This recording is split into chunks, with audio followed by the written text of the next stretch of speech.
How does direct mail relate to real estate?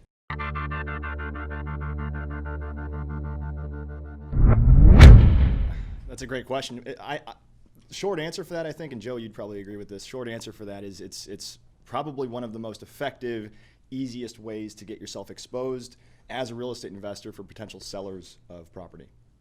So Rob, what I do is I do targeted lists, right? And there's many different ways to do this. You can go to your different lead sources and buy general data, but what I try to do is buy specific lists, like triggers. I call it trigger data, things like evictions, probates, divorces, code violations.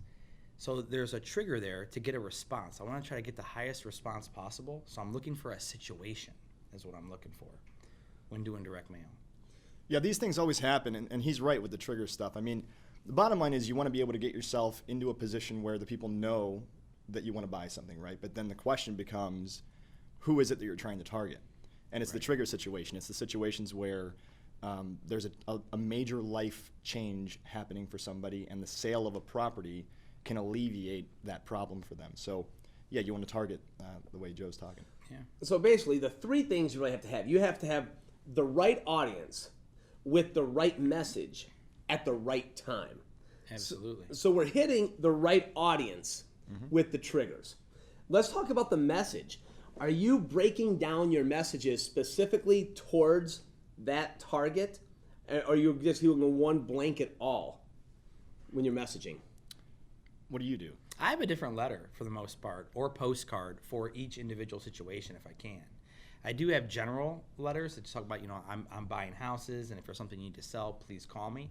But it's not always just real estate. We find with our inbound lead calls, people are selling other things. There's cars that people are trying to sell. There's the Rolex watches they're trying to sell. Like, there's all kinds of different things. That's the thing. Like, money doesn't solve all problems, but it fixes a lot of them. Yeah. So, but I'll tell you, in differing from the way Joe does stuff, I tend to blanket.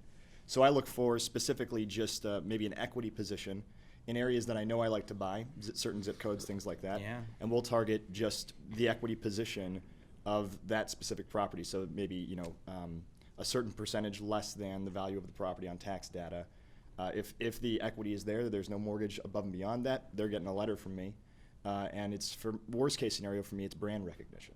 All right, Brad, you mentioned high equity is who you're mailing. So if someone has a $100,000 house, they owe 30. What would make them want to sell over somebody that owes more? That's a good question. I don't know that they would necessarily want to sell. That's entirely situational. Depends on, like what Joe said. Are they in the need to sell? Is there pain in their situation?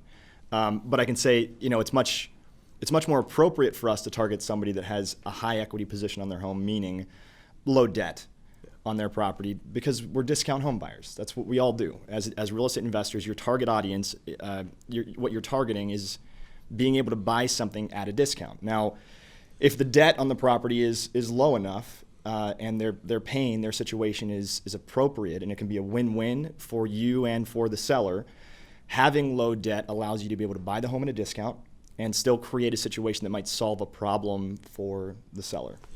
All right, so we're really not looking necessarily for a trigger problem there. It's more of just the conditions are right in case they do want to sell. Yeah, exactly. I mean, even if somebody has a really rough situation, a trigger situation like Joe was saying, but their debt is beyond what you could pay for that property to be able to buy it at a discount, that creates a bit of a problem. There's some solutions to that situation, but much easier if the debt's low. There are, guys, and don't discount that. So, 15 years ago, how I made a lot of my living was people who were over equity, who didn't have equity in their home.